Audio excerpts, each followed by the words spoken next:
Right, muri yeZimbabwe kusangana kwatikuita zvekare pano paHadzirare 263. Pano pandokuzivisai manews updates ezvinhu zviri kuitika munyika yedu yeZimbabwe. Muri yeZimbabwe nyaya yatinayo mudariro zvaizvezvi inyaya yaDog Judah. Dog Judah mukomana iye ari kunzi akafa, but kufa kwaari kuitwa zviri kunzi malaria. Zvisinei vamwe vanhu vari kuti Dog Judah akaroyiwa kusvika mukufa nekuti Dog Judah airarama neurema. Ende takazoona zvichinzi atengerwa imba yakanaka yakavakiswa imba iyi. Zvisinei Dog Judah afa, asati afa akasiya ataura kuti kana ndazofa ndivigei pamba pangu yakanaka sezvo ndiri landlord vechidiki.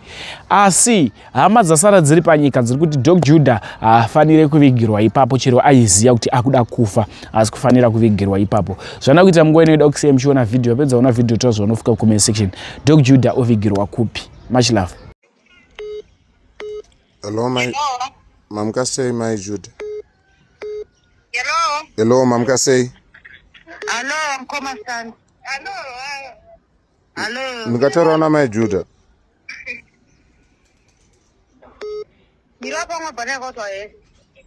Nikatarona, my Judah.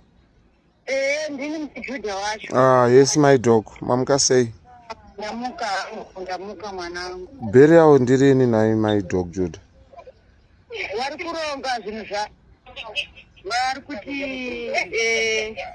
vari kuti baba wacho vari kuti zvoni ngaawigirwe ngaaendeswe kumba kwandaigara uko.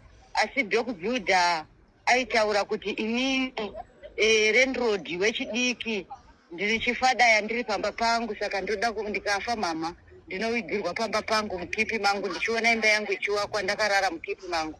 Saka ndo zvandiri kuvaudza. Saka iwo vari kuti baba wasati wafa vakakuudzai kuti kudii? Handiti vakakuudzai kuti munofanira kugara pamba here? Saka inini ndiri kuvaudza kuti kugara pamba ndakataura, asi mwana wangu ndo zvaakasiya anditaurira. Saka inini ndiri kukuudzai kuti mwana wangu akasiya ati ada kugara mukipi make.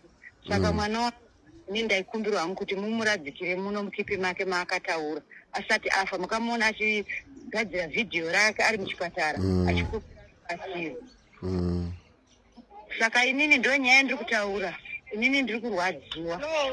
Vanhu vari kunditi mimi baba wacho vari kuramba kuti ngaawigirwe ikoko kutaa kuti tiri kubvunza kuti bhodhi toita sei, mapepa acho ndakasaini, zvese zvakaita hazvina kunetsa, zvinhu zvacho ungozvitungamirira.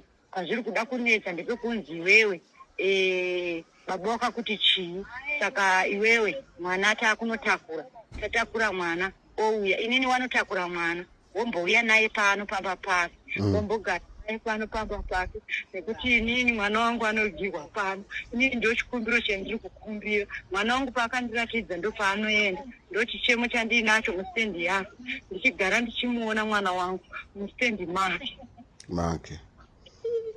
Ndo zvandiri kukumbira nekuchemera, nekuti mwana wangu aita mavhidhiyo ake achiti mai ndo pendichange ndichazororera. Mwana wangu haana kuda kunetsa wangu, akufa aingoudza mai ngatidai, ndichikuudza iwe duye ndiri kutambura ndichidai, kusvika anyarara ndiinaye. Kusvika nhasi uno ndakarera mwana wangu akakura, vanondibatsira vakandibatsirawo. Kusvika nhasi uno ndinokumbirawo Mwari andinzwewo, mwana wangu awigirwe pamba pake paakandiudza. Ndokumbirawo kuti vacho vari kuramba vataurwe navo nevamwe vanhu vakuru vari ipapo, mozondifonerawo muchindudza kuti vabvuma. Ndokumbirawo takukutokumbirawo kuti tikwanise kupa vakuru vachona, tivape foni mutaure navo because vada kuzama kuoma musoro nhasi nekuti mwana afa. Alright, inini kansela varipe, dai kansela tavafonera, kansela votaura neivavo, nokuti ini ndikavakumbira semutorwa asina chimwe chinzvimbo munharaunda vanozondiremera. Asi kansela mutorwa asina chinzvimbo munharaunda ndibaba venharaunda. Mirai tivape vatumwa nakansela. Arega tivape kansela varipo, vabuda varipo.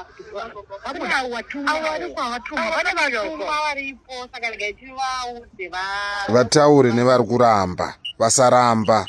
Titi zvido zvaDr Judah, ndapota. Zvido zvamai vaDr Judah, ndapota. Alright, rega ndifambe ndinovapa foni yachona. Ndikansela. Vatumwa. Alright.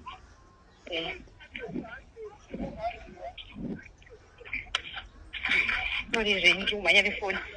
It's okay. Halo. Makadi hama. Ndinofara makadi zvenyu. Ndawa ndonzi stand master ndawa kuti ndimi mumiririri wa kansela. Inini ndini wa honorable Mapfumo. Kansela apa usimuka manje manyangari pana. Makadi honorable Mapfumo. Ndinofara hangu kuti makadiwo zvenyu. Chikumbiro changu in short nematambudziko kansela honorable. Aiwa chaoneka because tototenda imimi neeffort yese mamuri kuisa. Effort yamanje yakuchindirwadza pakuti Dr. Judah asati vashaya vakazivisawo vaviri vatatu kana ndazoendawo ndoda kuvigwa mustand mangu. Saka hama dzinovaidzwa nababa vakudhonzawo tambo.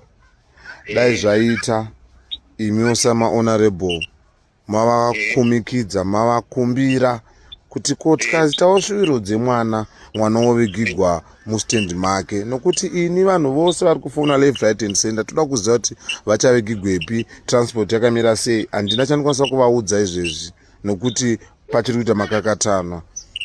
Alright, mire mafona nguva yakanaka kuti tori padare tumbo zhewa nyaya yacho.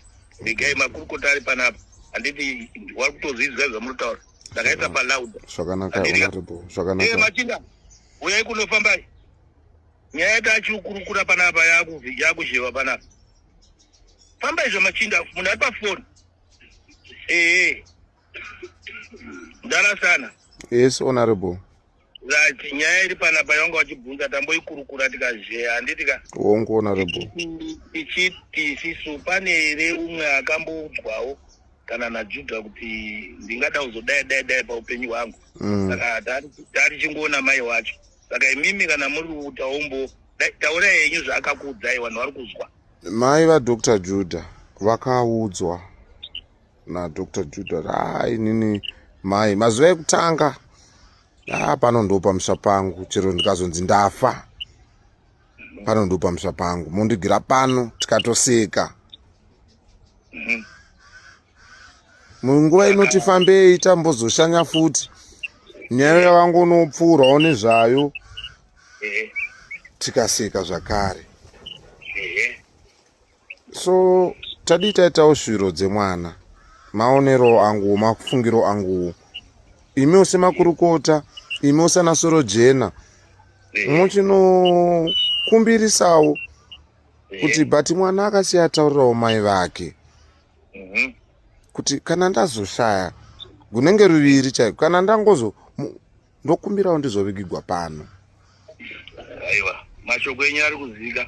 Ndofunga umwe munhu wechitupo tati chishaya kuti umwe here witness atingawana ane mashoko akabva kuna Judah direct. Munoza sometimes panenge pataurwa madzimai vanhu vanenge vachiti madzimai ari kuda kuti vari kuda advantage. Hai saka imimi matibatsira kana mavabatsira vanhu mabatsira adare. Baba munini wacho havasati wauya ndo vakamirirwa bhodhi ichatorwa hayo youya kumba then izvozvo zvichakurukuru ekuzwa kwataitawo panapa. Zvakanaka. Imimi muchabatwawo ndofunga zviri right kuti munge muchibatwawo kuti mupowo muone wenyu kana baba munini wacho auya. Woziwo ukama varidzi vaJudha vari kutowo isisu tine zvatinoitawo paukama hwedu kana kuti pachiridzi pedu. Saka asi wiriwo tambozvitaura kuti wiriwo yemunhu inokosheswa kuti mazuva ano magariro atakuita. Saka muripo kubatsiridza mai wacho kana kubatsiridza mashoko akataurwa naJudha. Asi nangu asingadi zvinozondinetsa mangwana kuti iwewe ndiwo zvawada iwewe stand iwewe uda kupikisana nezvo. Hai. Aiwa imimi munhu ukaona munhu akafa munzira kana kuti musango handiti hazvirevi kuti ndiwauraya. Aiwa chakungotaura ndawana munhu imimiwo kana Judah akakutaurira mukasataura kuti unonetsana kuti naye. Zvakanaka honorable Mapfumo. Ndizvo ndinoziva izvozvo izvo. Because mashoko emunhu ari very very important. Very. So vachauya varidzi avo isisi tese tiredu vatorwa panapa. Neniwo ndiri mutorwa varidzi dai vauya isu sevatorwa tochivakumikidzawo tichivaonesa nezvewiri yakataurwa nemwana. Mazvita honorable. Thank you very much. You're welcome. Asi burial ingada mungaziva kuti ingazoitwa nguvai? Normally burial handiti kucharara kumbanhasa. Burial mangwana. 10. From 10 zichikwira hadzo kusvika masikati. Thank you. Depending on zvinhu zvafamba zvakanaka. Thank you. Not 12 for chaiwa. Not 12 or after 12. Thank you. Thank you very much.